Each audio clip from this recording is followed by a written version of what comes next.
Eu deveria estar morta. Os médicos disseram isso. Meu carro despencou por mais de 50 metros na Serra das Andorinhas, capotou 3 vezes e se chocou contra uma árvore centenária. Ninguém sobrevive a um acidente assim. Mas eu sobrevivi.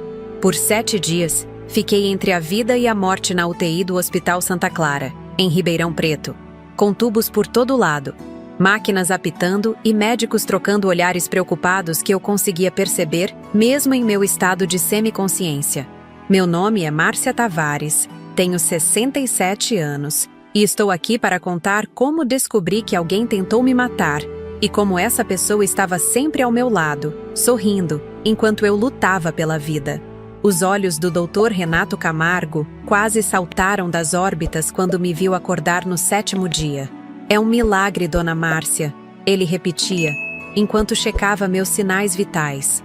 Eu tinha 3 costelas quebradas, uma perfuração no pulmão, fratura na clavícula e hematomas por todo o corpo.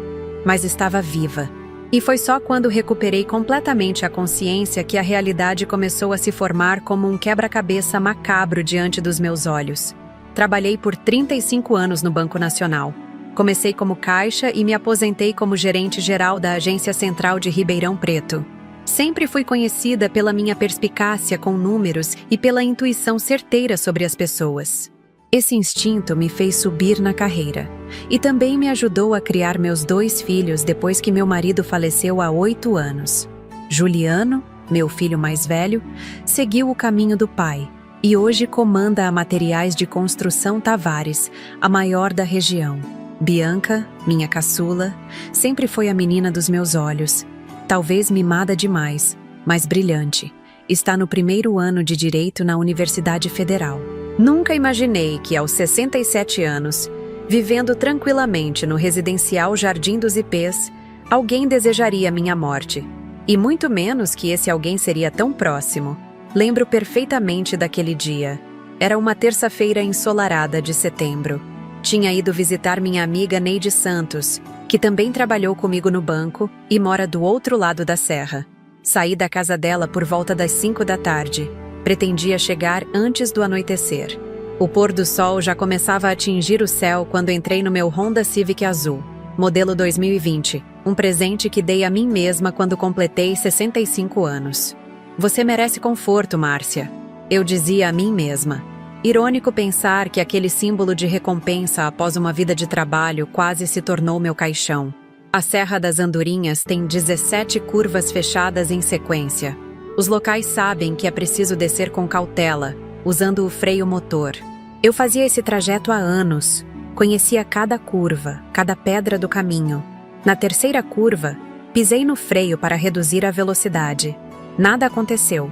Pisei mais fundo, com mais força. O pedal foi até o chão sem oferecer resistência. O pavor tomou conta de mim instantaneamente. Meu Deus, estou sem freio!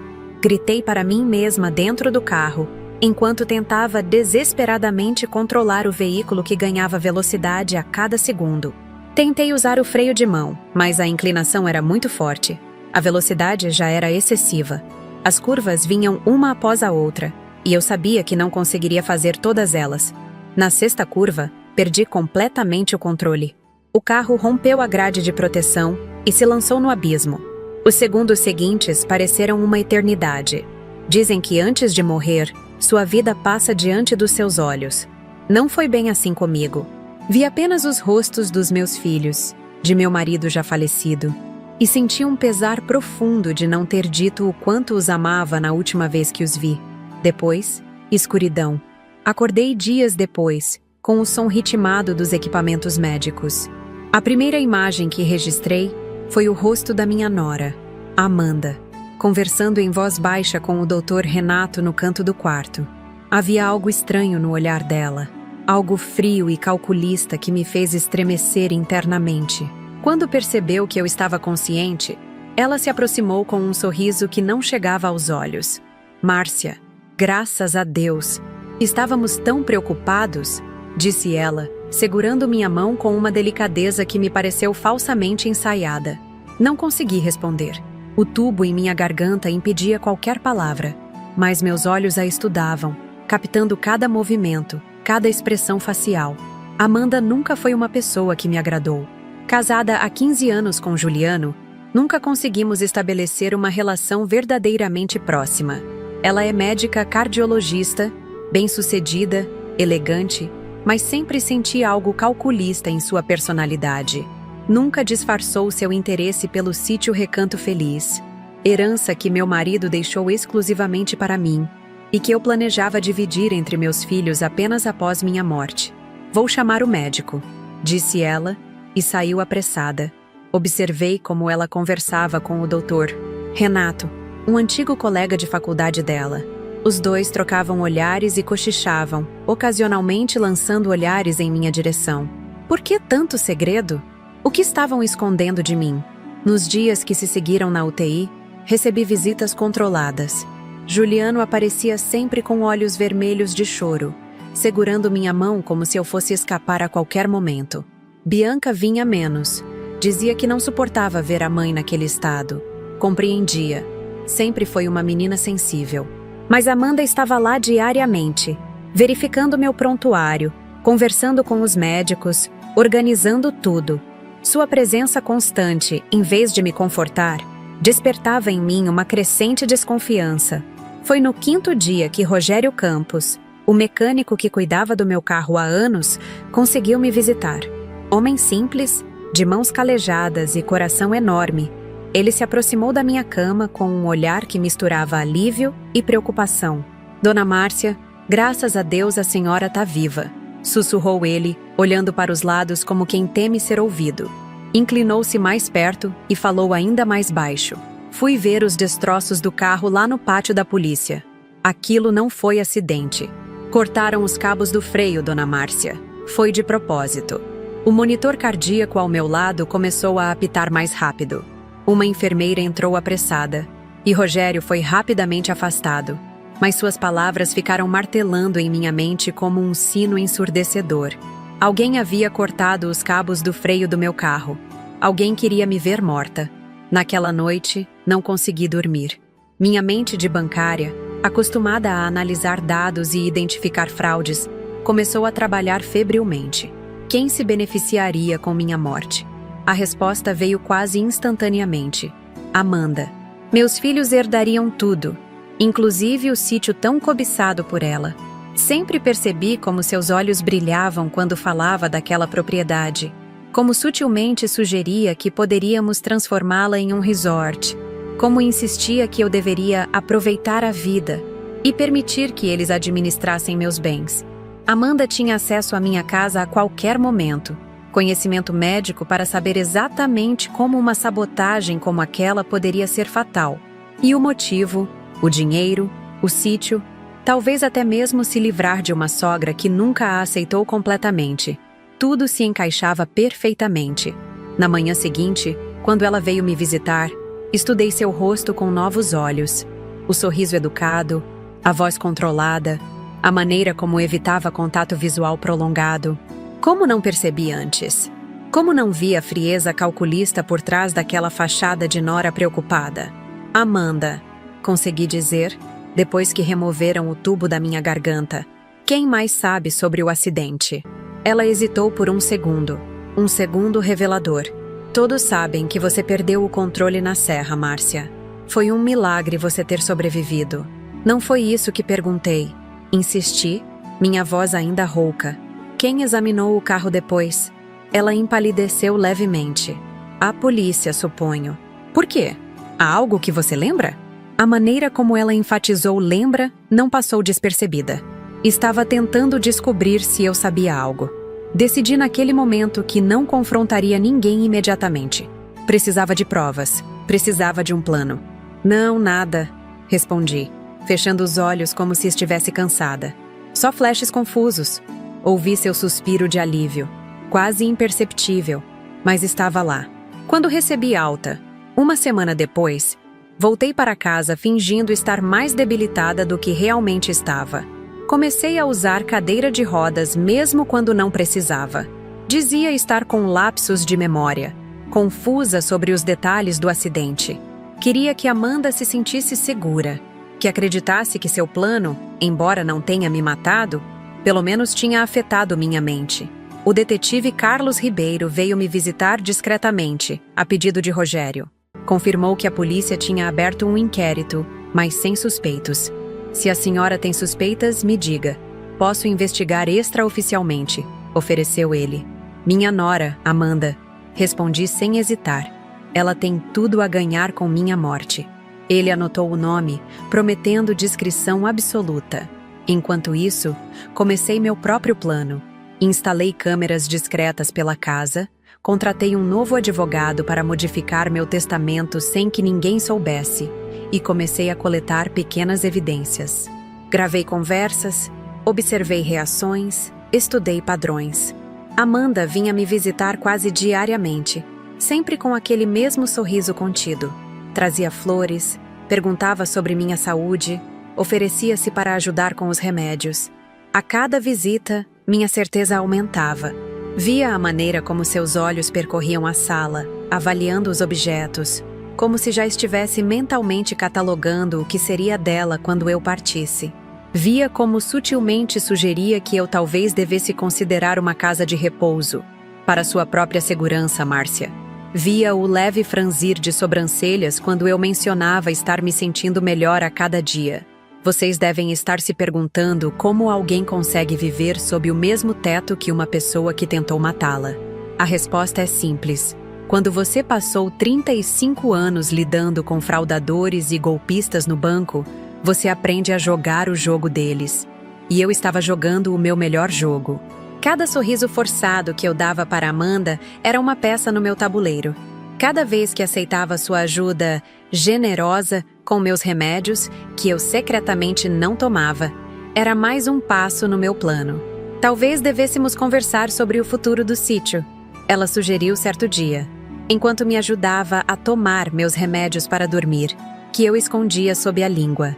Você sabe que o Juliano e eu sempre quisemos transformá-lo em algo mais produtivo. Claro, querida, respondi, com uma voz deliberadamente fraca. Quando eu estiver um pouco melhor, podemos conversar sobre isso. O brilho de ambição em seus olhos foi quase palpável. Ela acreditava que estava vencendo, que eu estava tão fragilizada que finalmente cederia o controle do sítio, a única coisa que eu nunca permitira que ela tocasse. Mas meu plano estava apenas começando. Lentamente, dia após dia, eu construía minha teia, esperando o momento certo para revelar que sabia de tudo, para confrontá-la com as provas que estava reunindo. O que eu não sabia é que o destino tinha uma reviravolta muito maior reservada para mim. Voltar para casa após 7 dias na UTI e mais uma semana de internação foi como entrar em um território estrangeiro. Minha própria casa, o apartamento no residencial Jardim dos Ipês, onde vivi por 15 anos, parecia diferente. Não eram apenas as flores em todos os cantos. Cortesia de Amanda, claro. Ou a nova disposição dos móveis da sala para acomodar a cadeira de rodas que eu fingia precisar. Era algo mais sutil, uma energia diferente, como se as paredes guardassem segredos que não ousavam me contar. Juliano insistiu em dormir no quarto de hóspedes durante as primeiras noites. Meu filho sempre foi o responsável, o correto, o previsível. Desde criança, era ele quem organizava os brinquedos da irmã, quem lembrava de dar os remédios para o pai quando ele adoeceu. Amanda o mudou de alguma forma.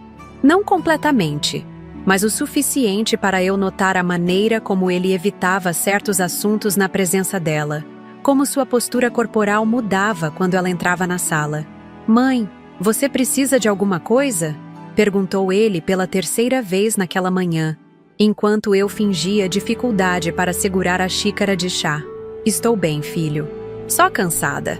Amanda apareceu na porta da cozinha, impecável em seu conjunto branco, pronta para seu plantão no hospital.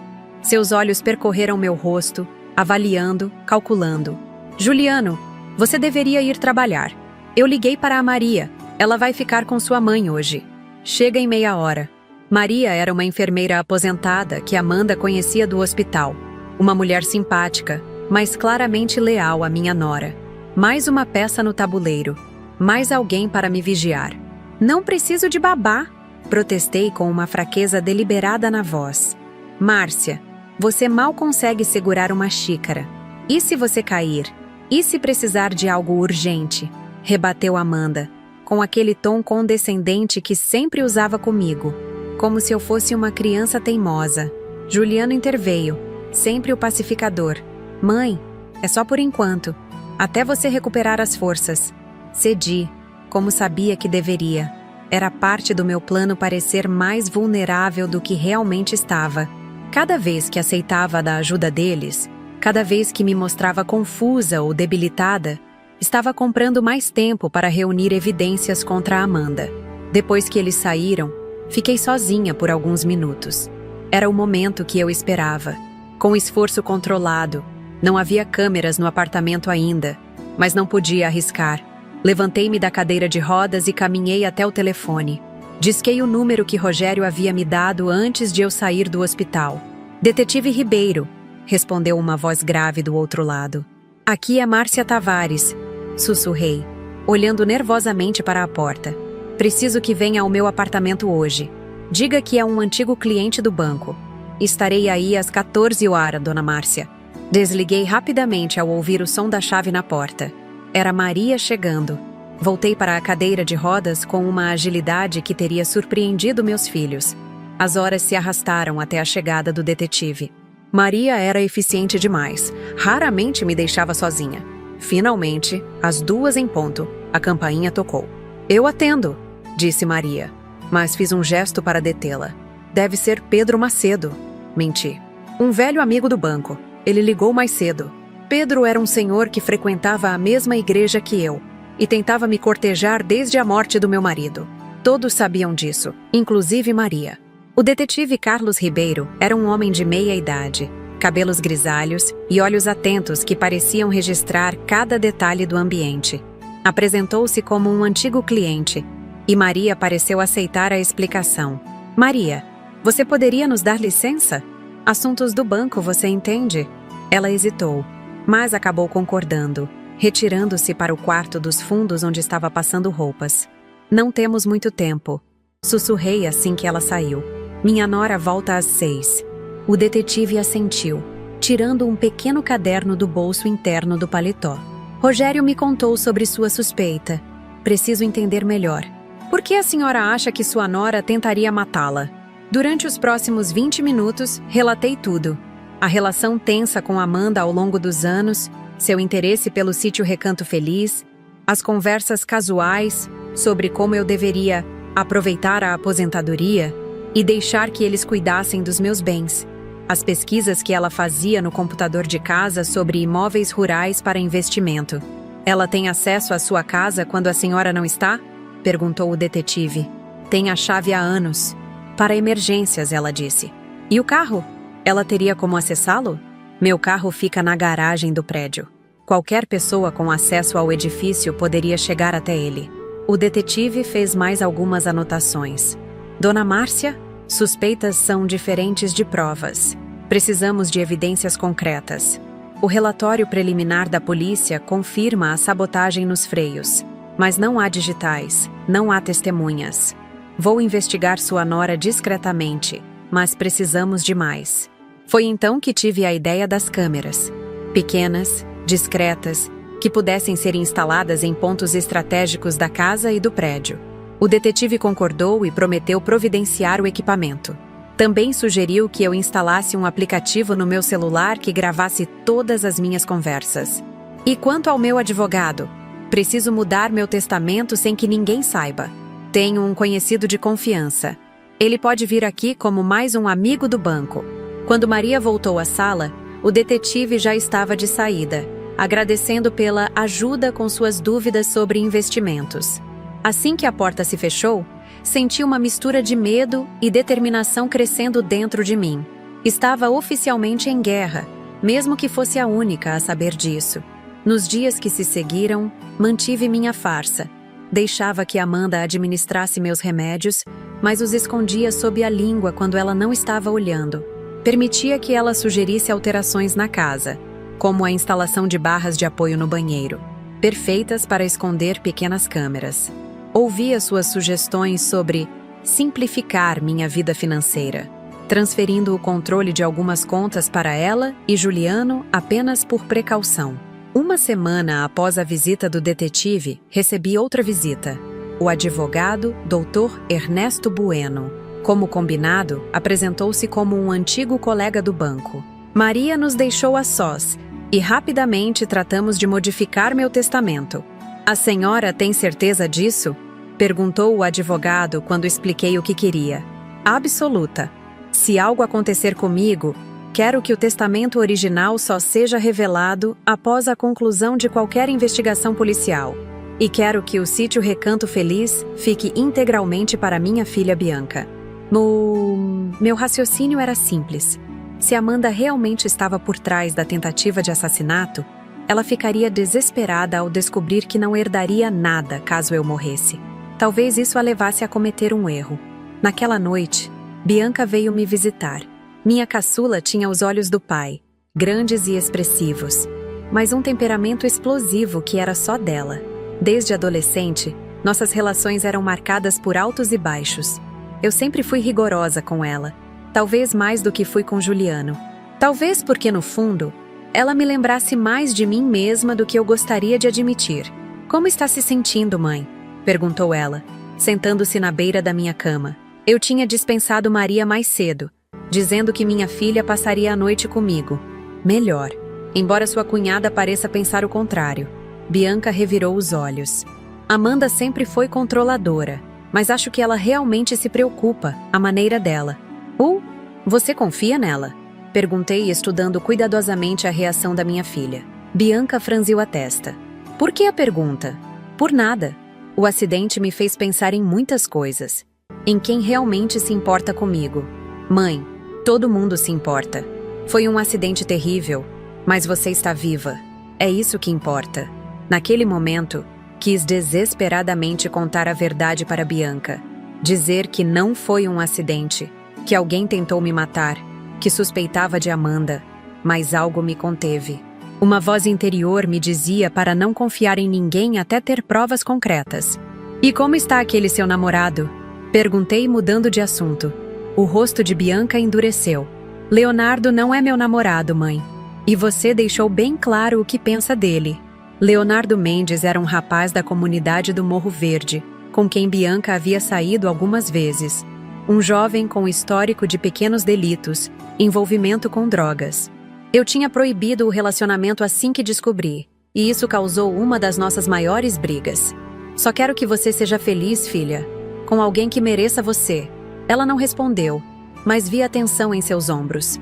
Sempre tive a impressão de que ela continuava vendo o rapaz escondida, mas nunca consegui provas.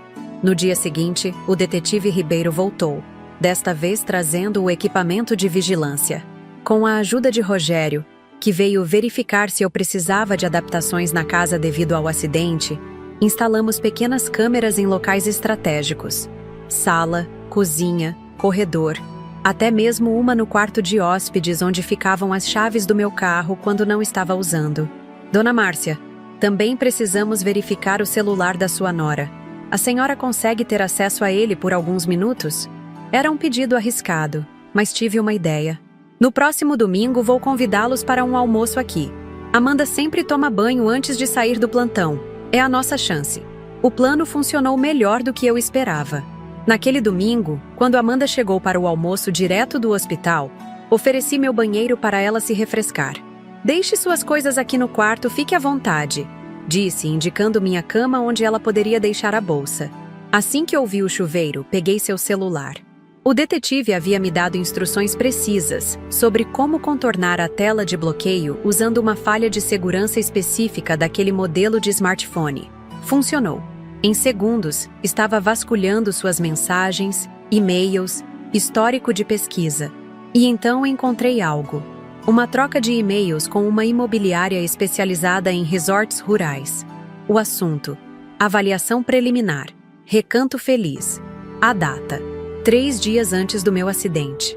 Conforme conversamos por telefone, nossa avaliação preliminar do imóvel, baseada nas fotos e na localização, estima um valor de mercado entre 2,5 e 3 milhões de reais.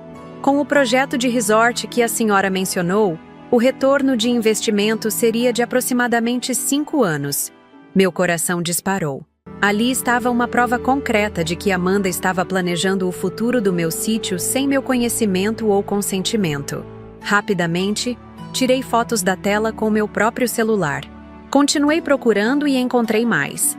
Pesquisas sobre como contestar testamento, herança em caso de morte acidental e até mesmo quanto tempo leva para uma pessoa idosa se recuperar de traumatismo craniano.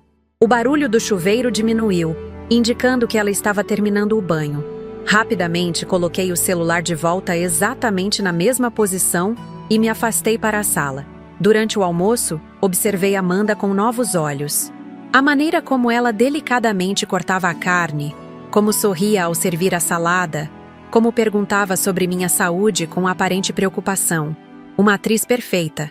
E eu, em meus 67 anos, sentia-me como uma atriz ainda melhor, interpretando o papel da sogra frágil e ingênua.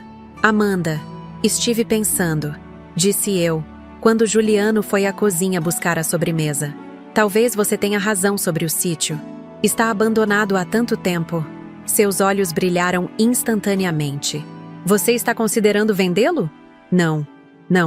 Mas pensei em colocar no nome de vocês, para que possam cuidar dele enquanto ainda estou viva para ver. O sorriso que se abriu em seu rosto foi genuíno, genuinamente ganancioso. Márcia, isso seria maravilhoso. Temos tantas ideias para aquele lugar. Aposto que tem, pensei comigo mesma, sentindo uma raiva fria percorrer minhas veias. Naquela noite, depois que todos foram embora, enviei as fotos que tirei para o detetive Ribeiro.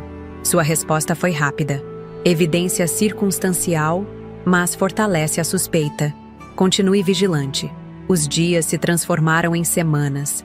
Eu mantinha minha fachada de fragilidade, mas secretamente ficava cada vez mais forte, tanto física quanto emocionalmente. As câmeras escondidas captavam Amanda vasculhando meus documentos quando pensava que eu estava dormindo. Gravei conversas em que ela sutilmente sugeria a Juliano que talvez fosse melhor eu simplificar minha vida e passar o controle financeiro para eles. Uma manhã, cerca de 2 meses após o acidente, recebi uma ligação do detetive Ribeiro. Dona Márcia, precisamos conversar pessoalmente. Descobri algo importante. Combinamos de nos encontrar em um café discreto no centro da cidade. Disse a Maria que iria à igreja, um dos poucos lugares onde ela não insistia em me acompanhar. O detetive parecia tenso quando me sentei à sua frente. Encontrei algo na conta bancária da sua nora, disse ele, deslizando um envelope pela mesa. 2 dias antes do seu acidente, ela sacou R$20 mil em espécie. Um saque incomum para alguém que faz quase tudo eletronicamente. Abri o envelope com mãos trêmulas. Ali estavam cópias de extratos bancários, documentos de transferência. E há mais, continuou ele. Rastreei algumas ligações suspeitas. Amanda manteve contato com um homem chamado César Rodrigues, ex-funcionário da oficina do Rogério. Ele foi demitido há 6 meses por suspeita de furto. Acha que ela o contratou para sabotar meu carro? É uma possibilidade forte. Estou tentando localizar esse César, mas ele parece ter desaparecido. Mudou-se do último endereço conhecido logo após o seu acidente. Aquela foi a confirmação que eu precisava. Não tinha mais dúvidas. Amanda havia tentado me matar por dinheiro. A ganância de transformar meu sítio, minha casa, minha herança, em um empreendimento lucrativo para ela. O que fazemos agora? Perguntei, a voz mais firme do que nunca. Tenho um plano, respondeu o detetive. Mas é arriscado. A senhora precisará confrontá-la diretamente, com gravadores e câmeras escondidos. Precisamos que ela confesse. Concordei imediatamente. Estava cansada de fingir, cansada de viver sob o mesmo teto que a mulher que tentou me matar. Era hora de encerrar aquele jogo. Combinamos que eu chamaria Amanda para uma conversa particular na semana seguinte, quando Juliano estivesse viajando a negócios. Eu diria que queria oficializar a transferência do sítio para o nome dela e de meu filho, mas que tinha algumas condições a discutir em privado. A ganância a faria baixar a guarda. Eu não sabia, naquele momento sentada no café com o detetive Ribeiro, que o destino tinha outros planos. Não sabia que, em questão de dias, toda a verdade viria à tona de uma maneira que eu jamais poderia imaginar. e que a pessoa que realmente tentou me matar não era quem eu pensava. Ao voltar para casa naquele dia, senti-me estranhamente em paz. Finalmente tinha um plano, provas, um caminho para a justiça. Depois de semanas fingindo fraqueza, sentia minha força interior retornando como uma onda poderosa. A gerente bancária que enfrentou crises econômicas, assaltos, clientes violentos, estava de volta. Mal sabia eu que a maior traição ainda estava por vir, e que ela viria de alguém muito mais próximo do que eu poderia imaginar. Naquela noite, não consegui dormir. Minha mente trabalhava incessantemente, repassando todas as evidências que tínhamos contra Amanda. Os saques em dinheiro, as pesquisas suspeitas no celular, o contato com o ex-funcionário da oficina, tudo apontava para ela. Enquanto observava o teto do meu quarto, imaginava o momento da confrontação, o instante em que eu veria o choque em seus olhos ao perceber que sua sogra frágil sabia de tudo. Levantei-me antes do amanhecer e fui até a janela. O céu começava a clarear sobre o residencial Jardim dos Ipês, e eu me permiti um momento de nostalgia. Ali, naquele mesmo apartamento, criei meus filhos. Vivi os últimos anos com meu marido antes de sua partida. Construí memórias que acreditava serem inabaláveis. Como chegamos a este ponto? Uma nora planejando meu assassinato, um filho cego pela devoção à esposa, e eu, aos 67 anos, tramando uma emboscada digna dos filmes policiais que meu marido tanto gostava. O plano que havia elaborado com o detetive Ribeiro era arriscado, mas calculado. Confrontaria Amanda quando Juliano estivesse viajando a negócios para Belo Horizonte, na semana seguinte. Eu a convidaria para um chá da tarde, alegando querer discutir a transferência do sítio Recanto Feliz para seu nome e de Juliano. Estaria usando um microfone escondido, e o detetive e seu parceiro estariam no apartamento vizinho, ouvindo tudo. Se conseguíssemos uma confissão, a prisão seria imediata. Mas, e se ela negar? Perguntei ao detetive quando nos falamos por telefone naquela manhã. Pessoas arrogantes adoram se vangloriar, Dona Márcia, e sua nora tem um ego considerável. Vamos provocá-la, fazer com que ela se sinta superior, a ponto de revelar detalhes que só o culpado saberia. Concordei, mas ainda havia uma pontada de insegurança.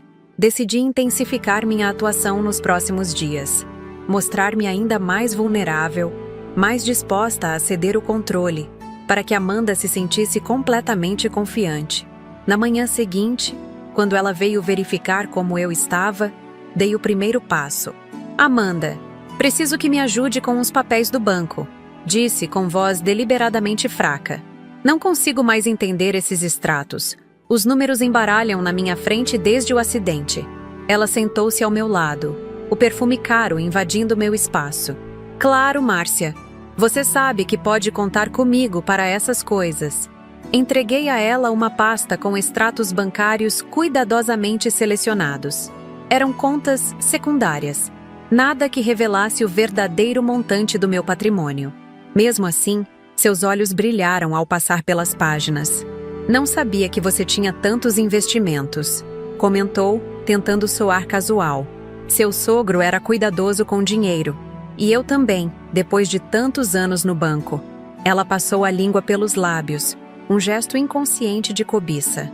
Talvez devêssemos organizar melhor essas contas, centralizar tudo, para facilitar sua vida. Talvez você tenha razão, respondi, suspirando como se estivesse exausta só de pensar no assunto. Estou cansada de me preocupar com dinheiro. Quero só aproveitar os anos que me restam. O brilho que vi em seus olhos confirmou o que eu já sabia.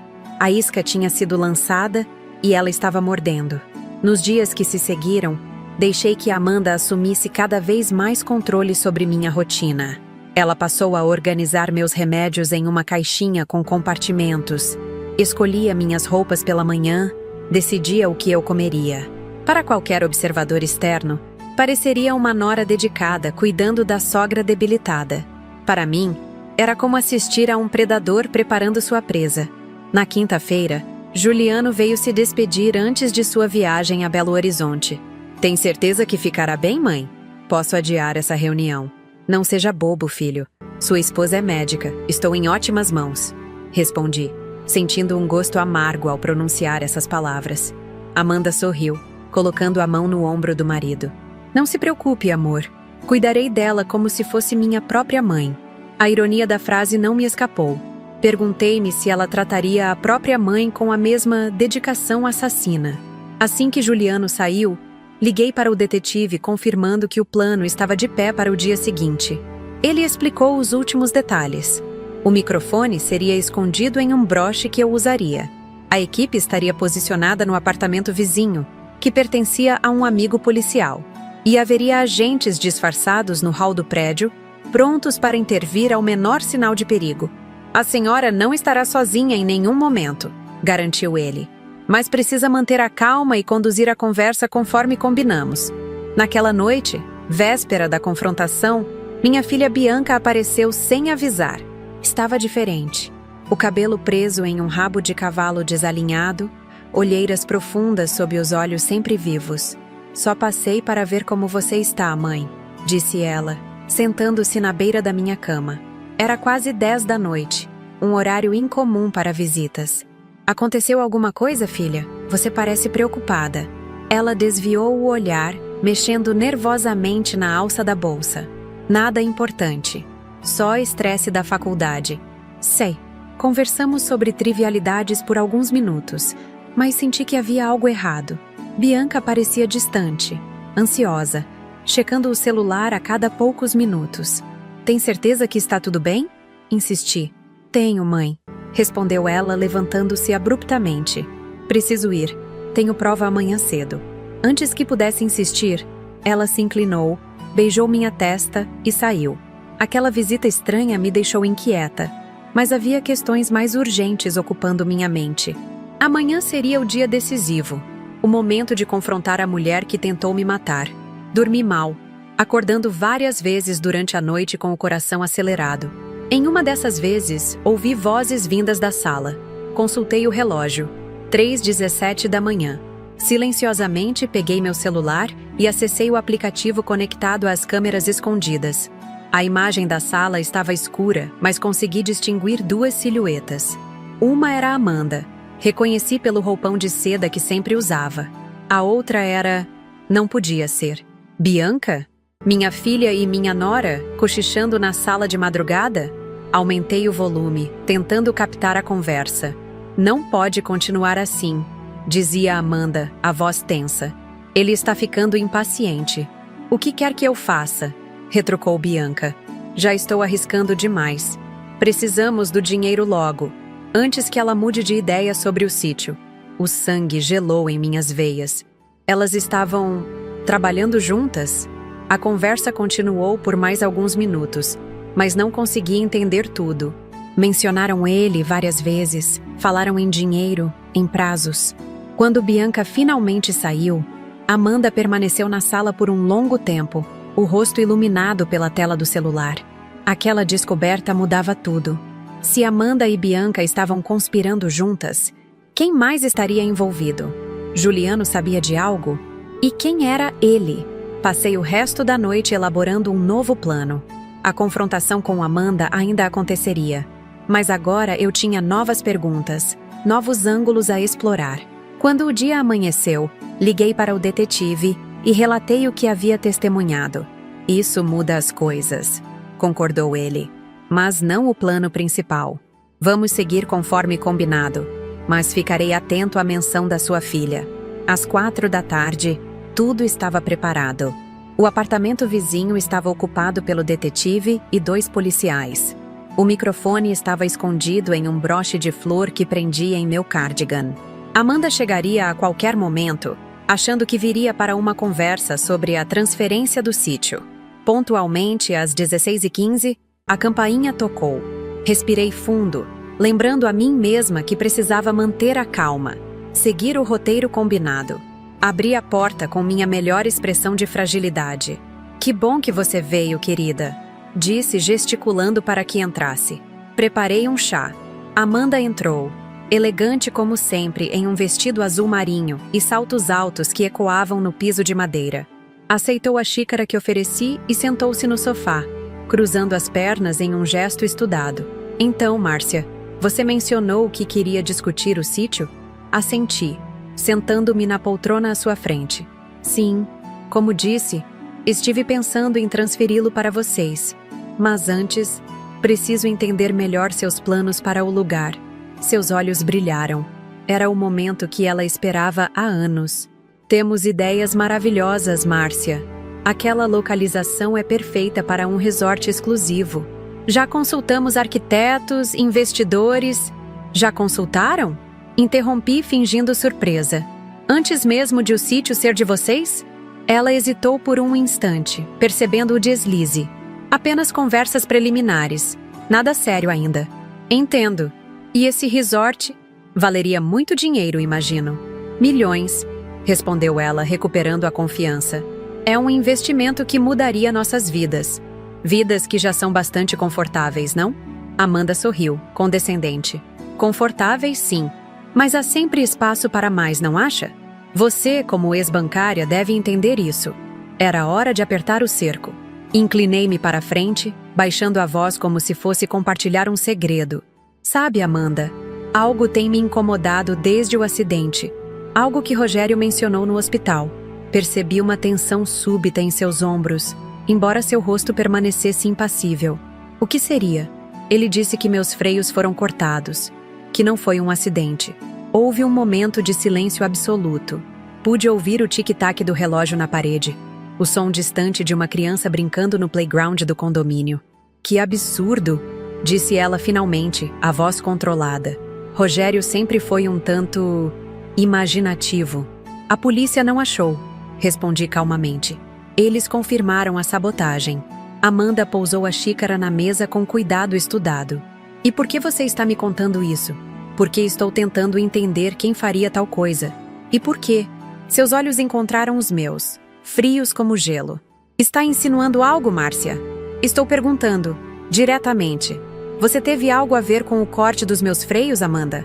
Ela riu, um som cristalino que não alcançou seus olhos. Isso é ridículo. Por que eu faria algo assim? Você é a mãe do meu marido. Por dinheiro, pelo sítio, pelo resort milionário que você já está planejando. Se eu quisesse seu dinheiro, teria formas muito mais simples de consegui-lo do que um assassinato. Ou como o quê? Convencer uma velha senhora supostamente confusa a transferir tudo para seu nome? O sorriso de Amanda desapareceu. Você não está confusa, está? Nunca esteve. Não. Assim como você nunca se importou comigo. Era tudo uma fachada. Ela se levantou, alisando o vestido com gestos deliberados. Acho que esta conversa acabou. Você claramente não está em seu juízo perfeito. Sentimos falta de 20 mil reais sacados da sua conta 2 dias antes do meu acidente. Disparei, jogando minha carta final. E sabemos sobre suas conversas com César Rodrigues, o ex-funcionário da oficina. Amanda congelou no meio do caminho para a porta. Lentamente, virou-se para mim. Havia algo novo em seu olhar. Não medo, mas cálculo. Você anda me investigando. Assim como você andou pesquisando sobre contestação de testamento e tempo de recuperação de traumatismo craniano. Um sorriso estranho se formou em seus lábios. Você é mais esperta do que parece, Márcia. Sempre foi.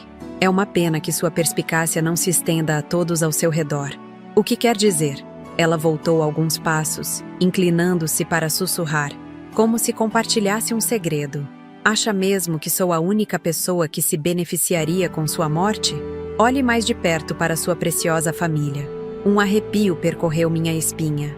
A conversa noturna entre Amanda e Bianca voltou à minha mente. Quem é ele, Amanda? O homem que você e Bianca mencionaram ontem à noite? Seus olhos se arregalaram por um instante. O primeiro sinal genuíno de surpresa. Você nos ouviu? Respondam minha pergunta. Exigi, esquecendo momentaneamente o plano, a atuação, tudo. Vocês duas estão nisso juntas? Foi você quem cortou meus freios?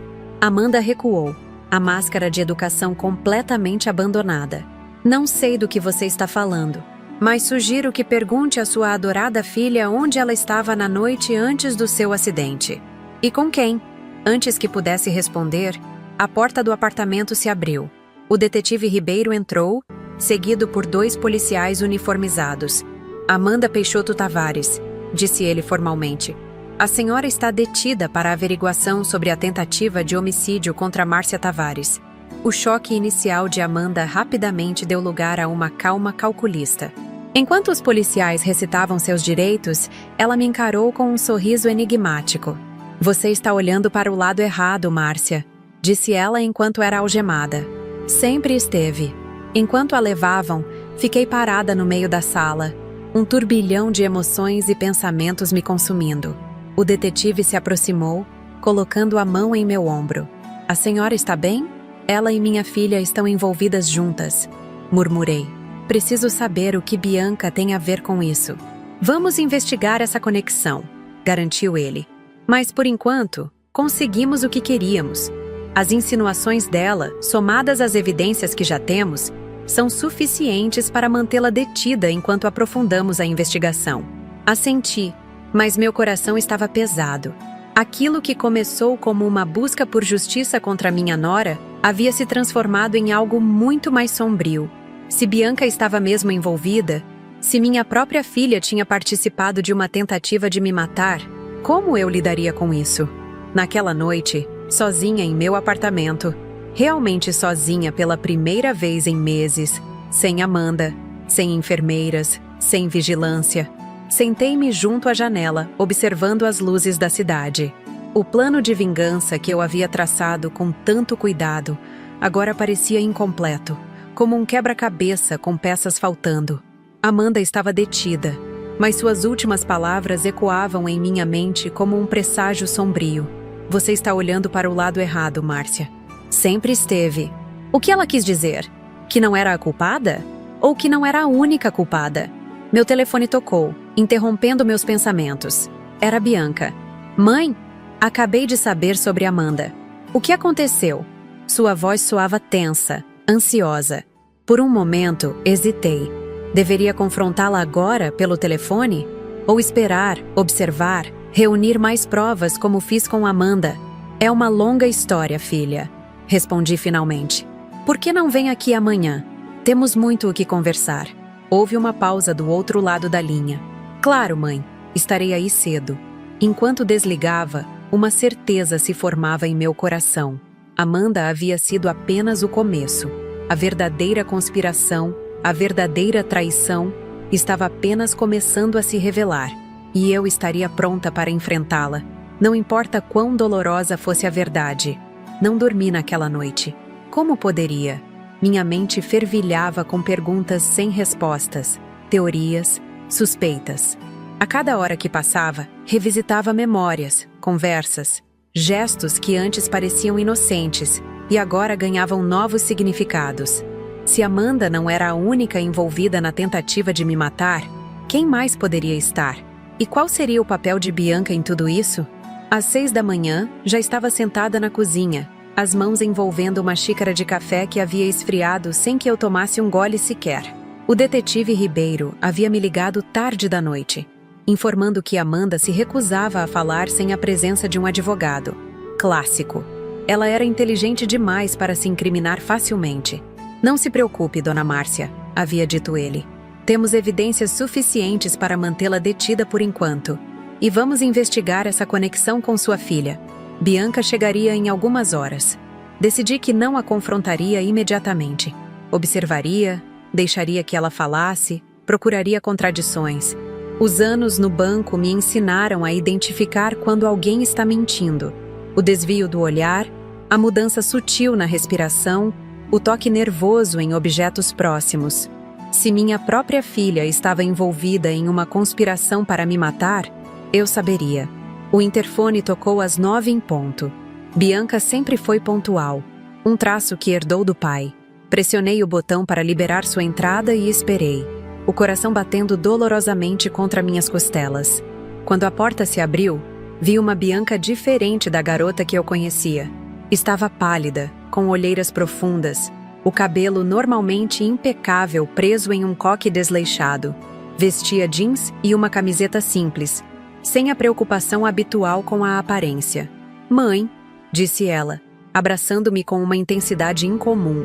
O que aconteceu com Amanda? Juliano me ligou desesperado de Belo Horizonte. Conduzia até a sala, indicando o sofá. Sentei-me na poltrona à sua frente, a mesma posição que ocupei durante a confrontação com Amanda no dia anterior. Amanda foi detida para averiguação. Respondi calmamente, estudando cada reação. A polícia tem evidências de que ela pode estar envolvida no acidente que sofri. Bianca piscou várias vezes, passando a mão pelos cabelos num gesto nervoso. Que evidências? Saques em dinheiro suspeitos, contato com um ex-funcionário da oficina onde levo meu carro, pesquisas comprometedoras no celular dela. E você acha que ela tentou te matar? Inclinei-me ligeiramente para frente. O que você acha, filha? Seus olhos, tão parecidos com os do pai, desviaram-se momentaneamente. Não sei. Amanda sempre foi ambiciosa, mas daí a tentar matar alguém. Ambiciosa o suficiente para planejar um resort no sítio Recanto Feliz antes mesmo de o terreno ser dela. Bianca empalideceu ainda mais. Como você sabe disso? Encontrei e-mails no celular dela, avaliações preliminares do terreno, projetos, orçamentos. Mãe, isso não prova. O que você estava fazendo com Amanda às 3 da manhã de ontem? Perguntei abruptamente, interrompendo-a. O choque em seu rosto foi genuíno. Abriu a boca, fechou-a novamente, como um peixe fora d'água. Vocês nos viram? Ouvi tudo, Bianca. Sobre ele estar impaciente, sobre vocês precisarem do dinheiro logo, antes que eu mudasse de ideia sobre o sítio. Ela se levantou de um salto, caminhando pela sala como um animal enjaulado. Não é o que você está pensando, mãe. Juro que não é. Então me explique. Porque do meu ponto de vista, parece que minha filha e minha nora estavam conspirando juntas. E considerando que alguém tentou me matar cortando os freios do meu carro, essa conspiração ganha contornos bem sombrios. Bianca parou diante da janela, as costas voltadas para mim. Pude ver como seus ombros tremiam. Não posso te contar tudo, disse ela finalmente, a voz quase um sussurro. Você não entenderia. Tente. Ela se virou, o rosto marcado por lágrimas.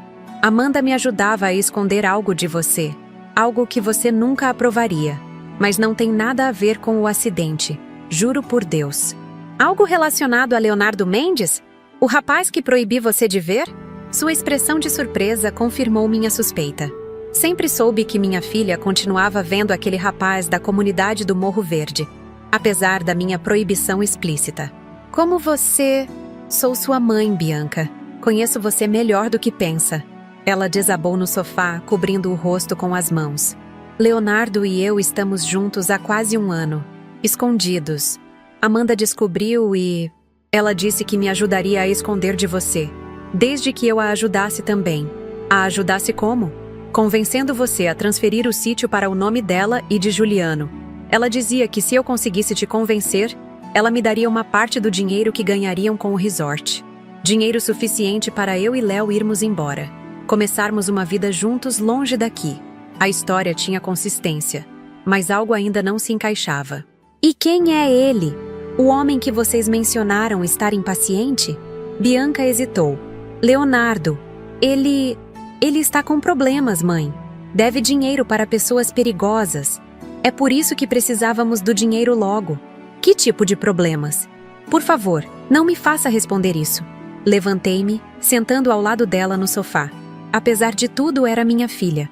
A menina que embalei em meus braços, que ensinei a andar, a ler, a enfrentar o mundo. Bianca, olhe para mim. Preciso da verdade, toda ela. Alguém tentou me matar, e até agora todos os indícios apontam para Amanda. Mas as últimas palavras dela antes de ser levada pela polícia foram que eu estava olhando para o lado errado. O que ela quis dizer com isso? Minha filha ergueu o rosto, os olhos vermelhos de tanto chorar. Não sei, mãe. Juro que não sei. Talvez ela esteja tentando desviar a atenção de si mesma. E onde você estava na noite anterior ao meu acidente? Um tremor visível percorreu seu corpo. Por que está me perguntando isso? Responda, Bianca. Estava na casa de uma amiga, estudando para uma prova. A mentira era tão óbvia que quase doía. Minha filha nunca foi boa em mentir para mim. Que amiga? Marina, da faculdade. Ligue para ela agora. Quero confirmar essa história. Bianca empalideceu ainda mais. Mãe, por favor, ligue, Bianca. Com mãos trêmulas, ela pegou o celular. Hesitou por um momento e então o colocou de volta na bolsa. Não posso. Porque é mentira. Ela assentiu, derrotada. Eu estava com Léo. Onde? Na oficina do Rogério. Meu coração parou por um instante. O que vocês estavam fazendo na oficina do Rogério na véspera do meu acidente? Bianca começou a soluçar, um choro descontrolado que sacudia todo o seu corpo. Entre soluços, tentava formar palavras que não faziam sentido. Esperei, sentindo uma frieza se espalhar pelo meu peito, uma certeza terrível crescendo a cada segundo. Léo precisava de ferramentas, conseguiu dizer finalmente, para consertar o carro dele. Rogério deixava ele usar a oficina depois do expediente às vezes. E por que você estava lá? Para ajudar, segurar a lanterna, passar as ferramentas. A história soava plausível, mas incompleta. Algo em seu olhar, na maneira como evitava me encarar diretamente, dizia que havia mais. Bianca, você sabe quem cortou os freios do meu carro? Ela congelou, os olhos arregalados fixos nos meus. Não, sussurrou. Não sei, mas sabia. Eu podia ver em cada linha de tensão do seu rosto, em cada respiração superficial, em cada gota de suor que começava a formar-se em sua testa. Naquele momento, meu celular tocou. Era o detetive Ribeiro. Dona Márcia, temos novidades. Conseguimos localizar César Rodrigues, o ex-funcionário da oficina. Ele confirmou que recebeu dinheiro para sabotar um carro, mas não foi Amanda quem o contratou. Meu coração falhou uma batida. Quem foi? Um rapaz chamado Leonardo Mendes. Aparentemente, Amanda era apenas o meio de fazer o dinheiro chegar até ele. Estamos procurando por esse Leonardo agora. Desliguei sem responder, meus olhos fixos em minha filha, que parecia ter encolhido no sofá. Você sabia, sussurrei. Você sabia que Leonardo ia sabotar meu carro. Não era uma pergunta. Era uma constatação dolorosa que rasgava meu coração em pedaços. Bianca ergueu o rosto, uma expressão de puro desespero. Não era para ser assim, mãe. Ele disse que só queria assustar você, fazer você perceber que precisava de ajuda, que não podia mais viver sozinha, para que você aceitasse a ideia de nos dar o dinheiro, de transferir o sítio. Assustar? Cortando os freios do meu carro na Serra das Andorinhas? Ele queria me matar, Bianca. Não, gritou ela, agarrando minhas mãos. Ele calculou tudo. Disse que os freios só falhariam completamente na parte mais plana, que você teria tempo de usar o freio de mão, que no máximo bateria levemente. Eu nunca permitiria que ele te machucasse de verdade, mãe. Nunca. A ingenuidade daquelas palavras era quase tão dolorosa quanto a traição em si. Como minha filha, tão inteligente, tão brilhante, podia acreditar em algo tão absurdo? Onde ele está agora? Perguntei, a voz estranhamente calma. Não sei. Quando soubemos do acidente, do quão grave foi, ele entrou em pânico. Disse que precisava sair da cidade por um tempo. E Amanda? Qual era exatamente o papel dela nisso tudo? Bianca enxugou as lágrimas com as costas da mão. Ela descobriu sobre mim e Léo há alguns meses. Ameaçou contar tudo a você, a menos que eu a ajudasse a convencer você a transferir o sítio. Quando Léo sugeriu sabotar o carro, contei a ela. Pensei que ela me ajudaria a impedi-lo, mas em vez disso, ela viu uma oportunidade. Que oportunidade? Se você ficasse assustada, vulnerável, seria mais fácil convencê-la a abrir mão do controle dos seus bens. Ela forneceu o dinheiro para Léo contratar César, ex-funcionário da oficina, para fazer o serviço. Mas César estragou tudo. Cortou os cabos errados ou algo assim. O acidente foi muito pior do que deveria ter sido. A frieza que sentia deu lugar a uma raiva que nunca experimentei antes. Uma raiva primordial, visceral, que começava nas entranhas e se espalhava como fogo por cada célula do meu corpo. Vocês três conspiraram para me ferir, para me amedrontar, para tomar o que é meu. Mãe, eu sinto muito mesmo. Eu nunca quis que você se machucasse. Quando vi você naquela UTI, com todos aqueles tubos, quase enlouqueci de culpa. Por isso mal conseguia te visitar. Levantei-me, afastando-me dela como se sua proximidade me queimasse. Onde está Leonardo agora? E não minta para mim, Bianca. Nunca mais ouse mentir para mim. Ela baixou a cabeça. No sítio. Está escondido na casa do caseiro que está viajando. Ninguém pensaria em procurá-lo lá. Peguei meu celular, discando o número do detetive Ribeiro. O que vai fazer? Perguntou Bianca, o pânico evidente em sua voz. O que deveria ter feito desde o início? Entregar à justiça quem tentou me matar. Mãe, por favor, Léo não queria te machucar de verdade. Foi um acidente. Não, Bianca. Um acidente é algo imprevisível. O que vocês fizeram foi premeditado, calculado, criminoso. Enquanto esperava o detetive atender, observei minha filha desmoronar diante de meus olhos. A menina que criei, a jovem brilhante que sonhava em ser advogada, reduzida a uma cúmplice de tentativa de homicídio, por amor a um criminoso, por dinheiro, por ingenuidade. Detetive, disse quando ele atendeu. Sei onde Leonardo Mendes está escondido e tenho uma confissão completa sobre o que aconteceu. Depois de passar as informações, desliguei e encarei minha filha. Ela estava encolhida no sofá, abraçando os próprios joelhos, parecendo muito mais jovem do que seus 19 anos. O que vai acontecer agora? Perguntou com voz pequena. A polícia vai prender Leonardo. Você provavelmente será indiciada como cúmplice, junto com Amanda. Você vai me denunciar? Sua própria filha? A dor em seu olhar era insuportável, mas me mantive firme. Justiça não é uma questão de escolha, Bianca. É uma questão de princípio. Passei minha vida inteira ensinando isso a você e seu irmão. E eu vou para a cadeia. Provavelmente. Mas você terá o melhor advogado que o dinheiro puder pagar. E eu estarei lá, em cada audiência, em cada visita permitida. Por quê? Depois de tudo que fiz? Aproximei-me novamente, sentando ao seu lado. Desta vez, permiti-me colocar a mão em seu rosto, sentindo a textura da pele que conhecia desde o primeiro toque, quando a embalei recém-nascida em meus braços. Porque sou sua mãe, Bianca. Isso nunca vai mudar. O que você fez foi imperdoável, mas você ainda é minha filha, e sempre será. Ela desabou em meus braços, soluçando como não fazia desde criança. Abracei-a, permitindo-me chorar também. Chorar pela inocência perdida, pelos sonhos destruídos, pelo futuro que agora seria marcado por grades e processos judiciais. Ficamos assim por um tempo que não sei precisar. Quando a campainha tocou, anunciando a chegada da polícia, afastei-me gentilmente. É hora, filha. Ela assentiu, enxugando as lágrimas. Enquanto caminhávamos juntas até a porta, um pensamento me ocorreu.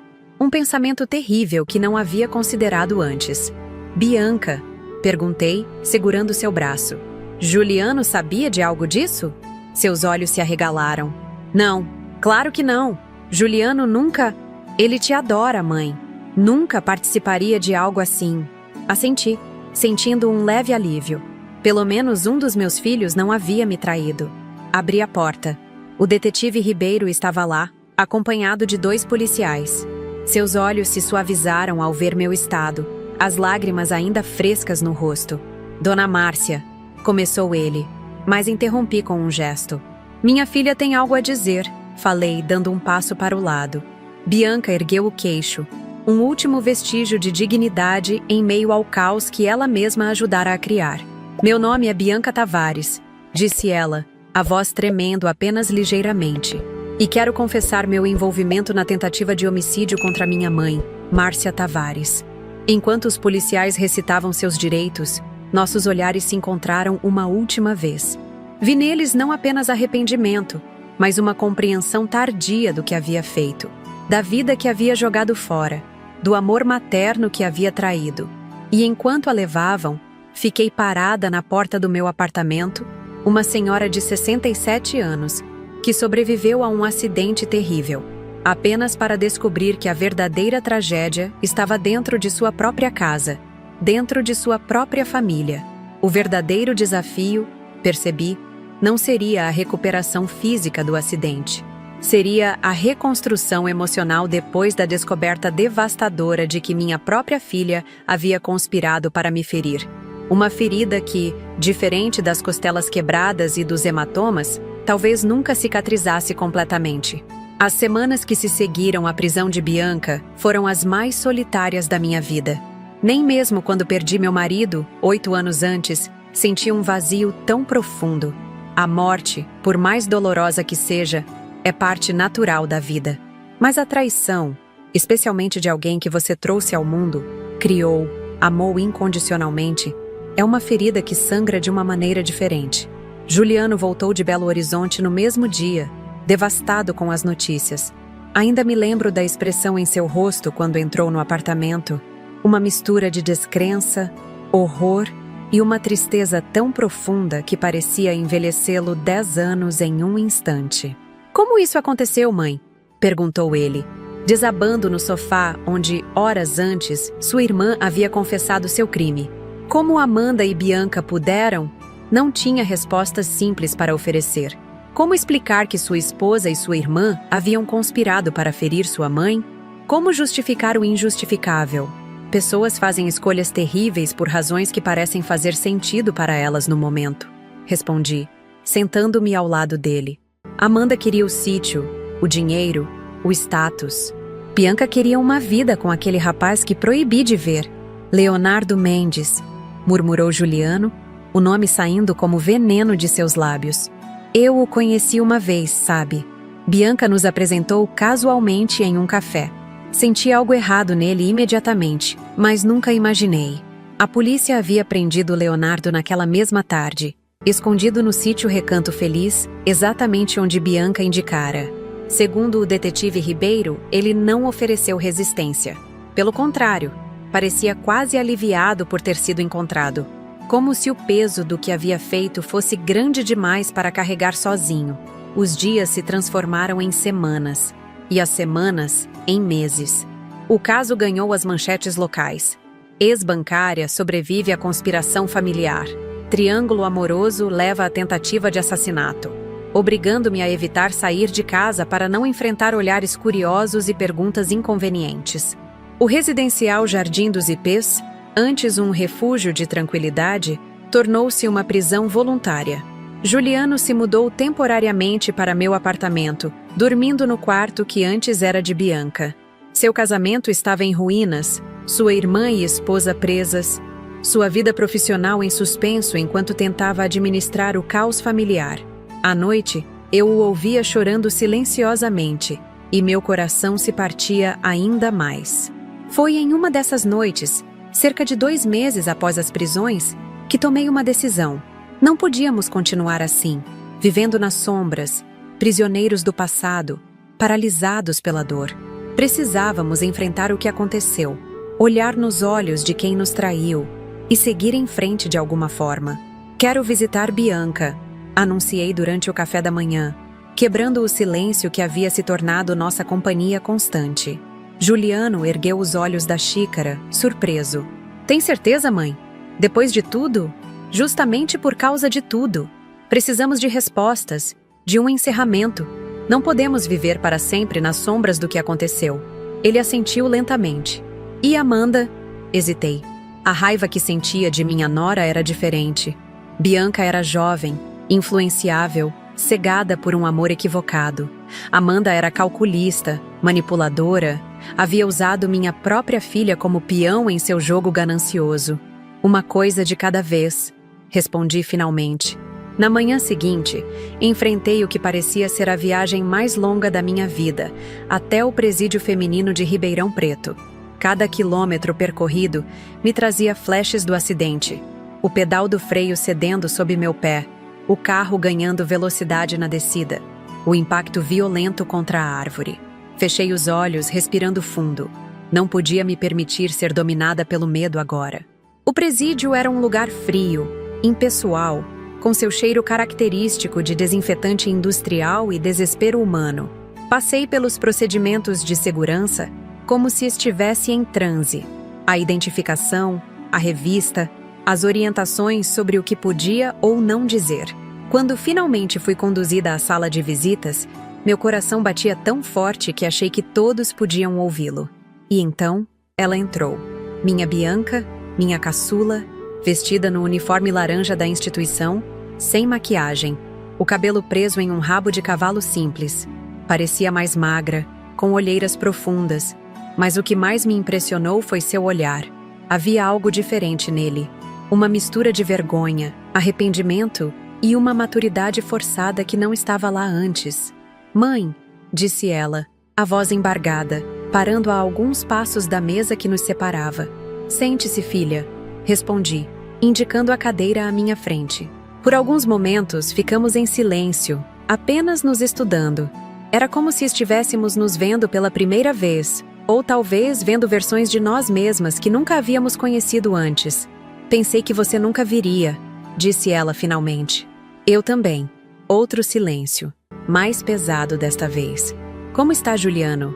Perguntou ela, os dedos nervosamente brincando com a borda da mesa. Devastado, confuso, tentando entender como sua esposa e sua irmã puderam fazer o que fizeram. Ela baixou os olhos. E você? Como está? A pergunta pairou no ar como fumaça. Como eu estava? Nem mesmo eu sabia ao certo. Sobrevivendo dia após dia, respiração após respiração. Estou aqui, respondi simplesmente. E quero entender, Bianca. Realmente entender o que aconteceu. Não as explicações apressadas daquele dia. Não as acusações lançadas no calor do momento. A verdade completa. Ela ergueu o olhar e vi lágrimas se formando em seus olhos. Por onde quer que eu comece? Pelo início. Por Leonardo. Como ele entrou na sua vida? Bianca respirou fundo, como se reunisse coragem. Conheci Léo em uma festa na faculdade, há quase um ano. Ele não era estudante, estava lá com amigos. No início foi apenas a emoção do proibido, sabe? Ele era tão diferente dos rapazes que você sempre quis que eu namorasse. Os filhos dos seus amigos do banco, os colegas de faculdade de boa família. Reconheci a crítica implícita, mas deixei passar. Não era hora para defensivas. Quando descobri quem ele realmente era, já estava apaixonada. Ou achava que estava. Ele me mostrou um mundo diferente, mãe.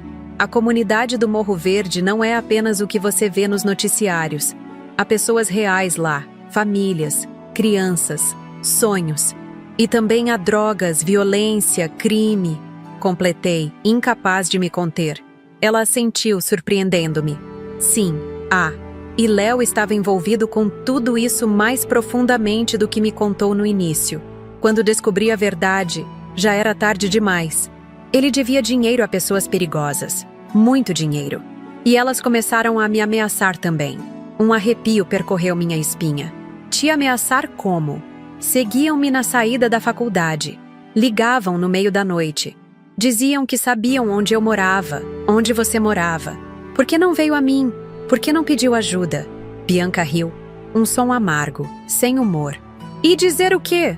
Mãe, estou namorando escondido aquele rapaz que você proibiu e agora traficantes estão me ameaçando?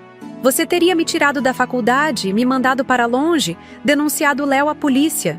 Ela não estava errada. Era exatamente o que eu teria feito. Foi quando Amanda descobriu, continuou Bianca. Ela me viu com Léo em um restaurante na Zona Leste. No dia seguinte me confrontou. Disse que contaria tudo a você e Juliano se eu não a ajudasse. A ajudasse a conseguir o sítio. Mas Bianca assentiu. No início era só isso. Eu deveria convencer você de que estava na hora de passar o controle do sítio para Juliano e Amanda. Falar sobre como você merecia descansar, aproveitar a vida sem preocupações. E quando isso não funcionou, Léo sugeriu a sabotagem no carro. Juro, mãe. Ele disse que seria apenas um susto, que os freios só falhariam parcialmente, que você teria tempo de usar o freio de mão ou desviar para o acostamento. Lágrimas escorriam livremente por seu rosto agora. Eu fui tão estúpida, tão cega. Como pude acreditar que cortar freios poderia ser seguro? E Amanda? Perguntei, sentindo um nó na garganta. Qual foi exatamente o papel dela? Quando contei a ela o plano de Léo, pensei que ela me ajudaria a impedi-lo. Em vez disso, ela viu uma oportunidade. Disse que se você sofresse um acidente leve, ficaria assustada, vulnerável, mais propensa a aceitar ajuda e a abrir mão do controle dos seus bens. Ela deu o dinheiro para contratar César, o ex-funcionário da oficina, para fazer o serviço.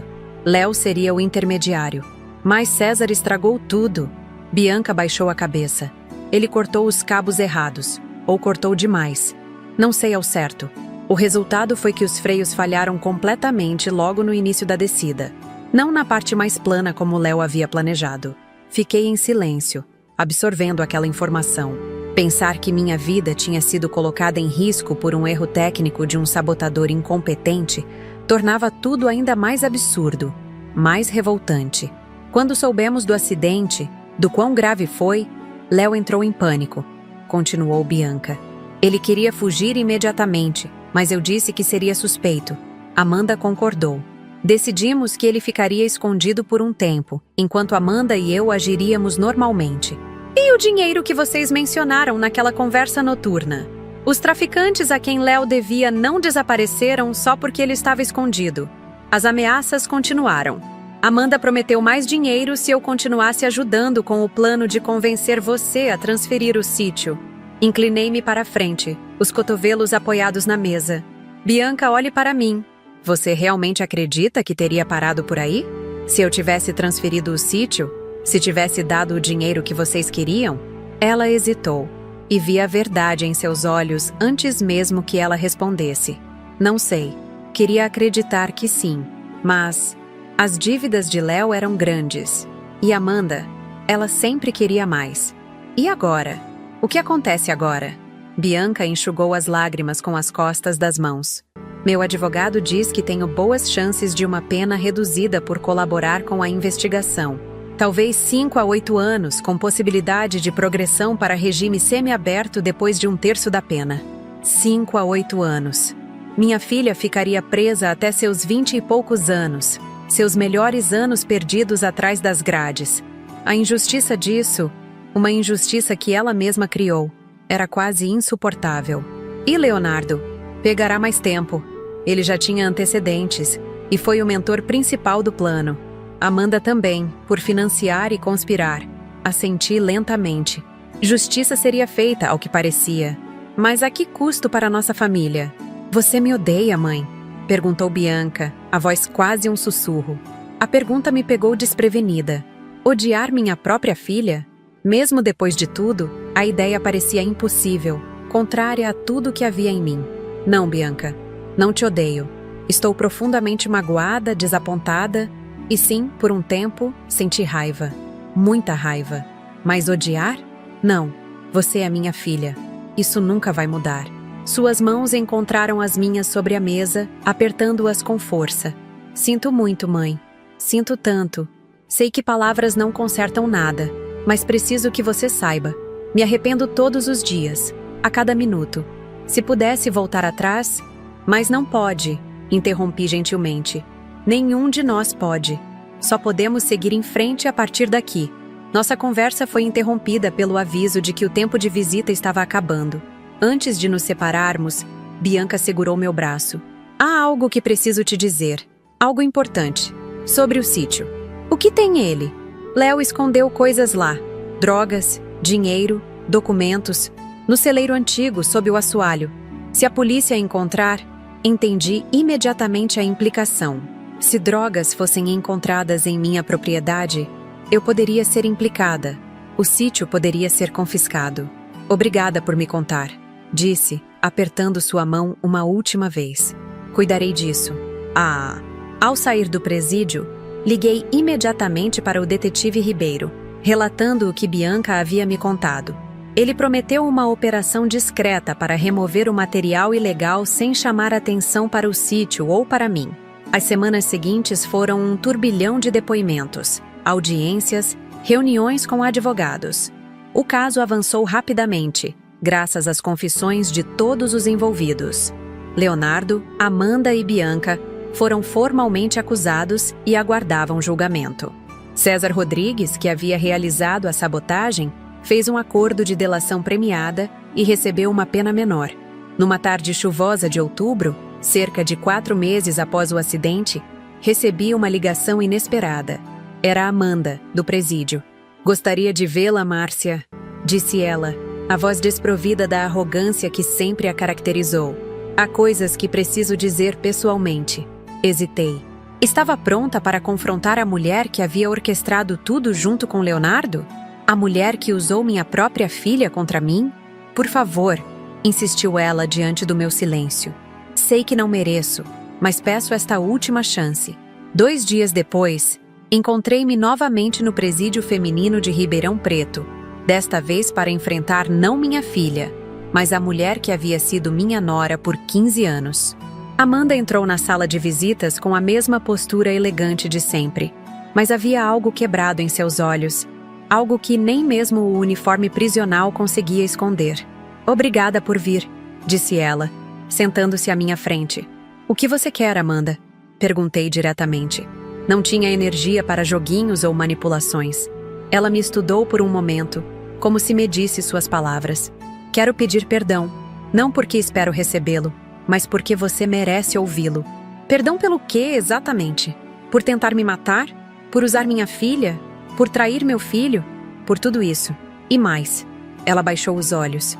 "Você sempre soube, não é? Desde o início, sempre soube que havia algo errado comigo." Era verdade. Desde o primeiro dia, senti que havia algo calculista em Amanda. Algo que não se alinhava com a imagem de nora perfeita que ela tentava projetar. "O que aconteceu com você, Amanda? Você tinha tudo. Carreira, família, futuro, ganância", respondeu ela simplesmente. "E um vazio que nunca consegui preencher. Cada conquista só me fazia querer mais. Mais dinheiro, mais status, mais poder. O sítio se tornou uma obsessão. A ideia do resort, a imagem da empresária bem-sucedida. E valia a pena arriscar tudo por isso? Seu casamento, sua liberdade?" Ela riu. Um som amargo. "Obviamente não. Mas na época, no calor do momento, parecia um risco calculado. Um pequeno acidente, você assustada, mas propensa a ceder. Nunca imaginei que chegaria a este ponto. E Bianca, como pôde usar uma garota de 19 anos dessa forma?" Amanda suspirou profundamente. Ela apareceu como uma oportunidade perfeita. Jovem, apaixonada por um rapaz problemático, desesperada por aprovação. Quando a vi com Leonardo naquele restaurante, soube imediatamente que tinha encontrado minha alavanca contra você. A frieza com que ela falava de manipular minha filha me enchia de uma raiva renovada. Mas havia algo mais em sua voz agora. Arrependimento, talvez? Ou apenas resignação? "Juliano sabe que você está me vendo hoje?", perguntou ela. "Não, ele está pensando em pedir o divórcio, sabia?" Ela assentiu lentamente. "Eu imaginava. É o melhor para ele. Diga a ele que sinto muito. Por tudo. Ele merecia muito mais do que eu jamais poderia dar." Fiquei em silêncio, observando a mulher à minha frente. Era difícil conciliar esta Amanda arrependida com a manipuladora calculista que conheci por tantos anos. Seria mais uma atuação? Ou o tempo na prisão havia realmente provocado alguma reflexão? "Por que me chamou aqui hoje, Amanda?" "Realmente." Ela ergueu os olhos e vi algo que nunca havia visto antes. Vulnerabilidade genuína. "Porque preciso que você saiba que, apesar de tudo, nunca quis que você morresse. O plano era assustar, manipular, não matar. E porque..." Ela hesitou, a voz falhando. "Porque você é a única pessoa que pode dizer a Juliano que, apesar de todos os meus erros, eu realmente o amava. A minha maneira distorcida." Ao sair do presídio naquele dia, senti um peso estranho no peito. Não mais leve, apenas diferente. As confissões de Bianca e Amanda haviam trazido respostas, mas também novas perguntas, novos dilemas morais, novas feridas. No caminho para casa, desviei o percurso e dirigi até o sítio Recanto Feliz. Não ia lá desde antes do acidente, desde que se tornara o epicentro de tantas cobiças e traições. A propriedade estava como sempre. Os ipês amarelos floridos, o riacho correndo tranquilo, a casa simples mas acolhedora que meu marido tanto amava. Caminhei lentamente pelos campos, sentindo a brisa suave de fim de tarde acariciar meu rosto. Quantas memórias aquele lugar guardava! Piqueniques de família, aniversários, natais. E agora também uma conspiração que quase me custou a vida. Sentei-me no velho balanço da varanda, o mesmo onde embala Juliano e Bianca quando crianças, e tomei uma decisão.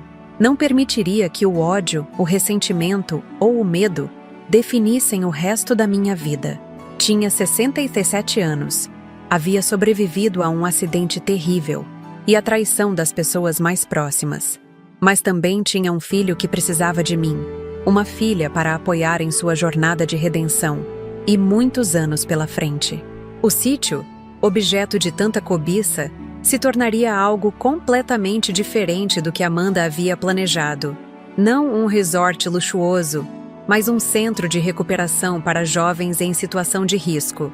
Jovens como Leonardo, que, sem orientação e oportunidades, encontravam no crime um caminho aparentemente inevitável.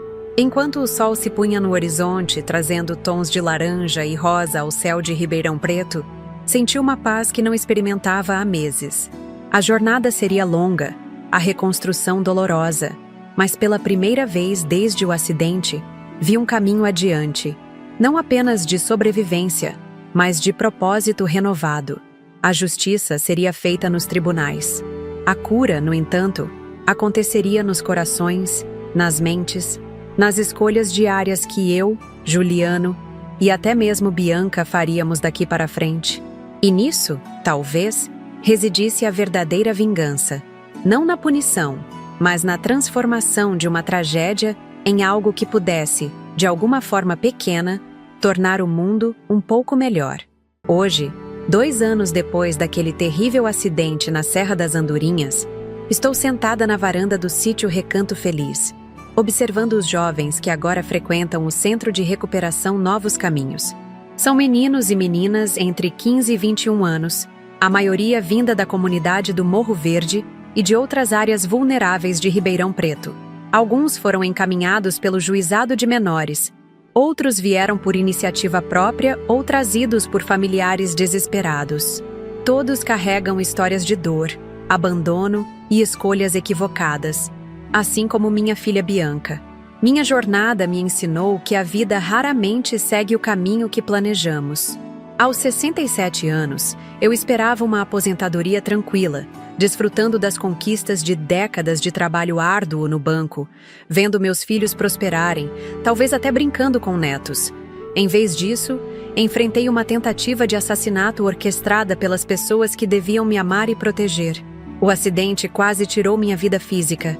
A descoberta da traição quase destruiu minha alma. 7 dias na UTI, lutando pela sobrevivência, foram apenas o começo de uma batalha muito maior. A luta para entender como minha própria filha Bianca e minha nora Amanda puderam conspirar com Leonardo Mendes para me ferir tão profundamente. O julgamento aconteceu 6 meses após as prisões. Leonardo foi condenado a 12 anos por tentativa de homicídio qualificado. Amanda recebeu 8 anos por conspiração e financiamento do crime. Minha Bianca, minha caçula, foi sentenciada a 5 anos, com possibilidade de progressão para regime semiaberto após 1/3 da pena, graças à sua cooperação com as investigações e ao fato de ser ré primária. Juliano divorciou-se de Amanda e assumiu comigo a administração do Centro de Recuperação. A dor inicial deu lugar a um propósito renovado. Juntos, transformamos aquele lugar que foi objeto de tanta cobiça em um espaço de cura e transformação. Os mesmos campos que Amanda sonhava transformar em um resort luxuoso agora abrigam hortas comunitárias, oficinas profissionalizantes e sessões de terapia ao ar livre. Visito Bianca 2 vezes por semana no presídio. Nossa relação, embora para sempre marcada pelo que aconteceu, encontrou um novo equilíbrio. Ela trabalha na biblioteca da instituição, estuda para retomar a faculdade quando sair, e frequentemente me pergunta sobre os jovens do centro, como se buscasse algum tipo de redenção através das histórias deles. Quanto a Amanda, nosso último encontro foi há 1 ano. Ela foi transferida para outra unidade prisional e, pelo que soube, dedica-se a dar aulas de saúde básica para outras detentas. A ganância que a consumiu parece ter dado lugar a uma forma modesta de reparação. Nunca saberemos se é genuína ou apenas outra de suas performances calculadas. De qualquer forma, ela não faz mais parte das nossas vidas. Leonardo, soube através do detetive Ribeiro, encontrou na prisão o mesmo ambiente violento que ajudou a criar nas ruas. A lei do retorno, alguns diriam. Ainda assim, não desejo mal a nenhum deles. A justiça foi feita e agora cabe a cada um encontrar seu próprio caminho de redenção se isso for possível. E eu? Bem, descobri uma força em mim que nunca soube que existia. Sobrevivi não apenas ao acidente, mas à devastadora revelação de que minha própria filha havia participado de uma conspiração para me ferir. Sobrevivi à reconstrução de uma vida que havia sido despedaçada não por um freio cortado, mas por traições muito mais profundas. Muitas pessoas me perguntam como consegui seguir em frente, como encontrei forças para visitar Bianca na prisão, para transformar o sítio, para não me amargurar completamente. A resposta não é simples nem fácil. Houve dias de raiva incontrolável, noites de choro inconsolável, momentos em que questionei cada decisão que tomei como mãe. Mas no fim, percebi que permitir que o ódio me consumisse seria uma segunda morte, uma que eu infligiria a mim mesma. A verdadeira vingança, como descobri, não está na punição, mas na reconstrução, não na retribuição, mas na transformação. Cada jovem que conseguimos afastar do crime no centro Novos Caminhos é uma pequena vitória contra o ciclo de violência e traição que quase me destruiu. Hoje, aos 69 anos, carrego cicatrizes visíveis e invisíveis. Meu corpo se recuperou das fraturas e hematomas, mas algumas dores permanecem, um lembrete físico constante do que aconteceu. Meu coração também tem suas cicatrizes, mais profundas e complexas. Aprendi a viver com elas, a integrá-las à minha história, sem permitir que a definam completamente. Se existe uma lição que gostaria de compartilhar com vocês que me acompanharam nessa jornada, é que a vida raramente nos oferece finais perfeitos. Em vez disso, nos desafia a escrever novos começos, mesmo quando parece impossível, mesmo quando o caminho à frente parece intransponível. Esta é a minha história. Uma história de traição e sobrevivência, de dor e reconstrução, de justiça e, de alguma forma, também de perdão. Não o tipo de perdão que apaga o passado, mas aquele que nos permite construir um futuro apesar dele. Vocês que me acompanharam até aqui, que ouviram meu relato com paciência e compaixão, quero pedir que não esqueçam desta história. Não pelos detalhes dolorosos ou pelo drama familiar, mas pelo que ela pode nos ensinar sobre resiliência humana e a possibilidade de recomeçar, não importa quão devastador seja o golpe que recebemos.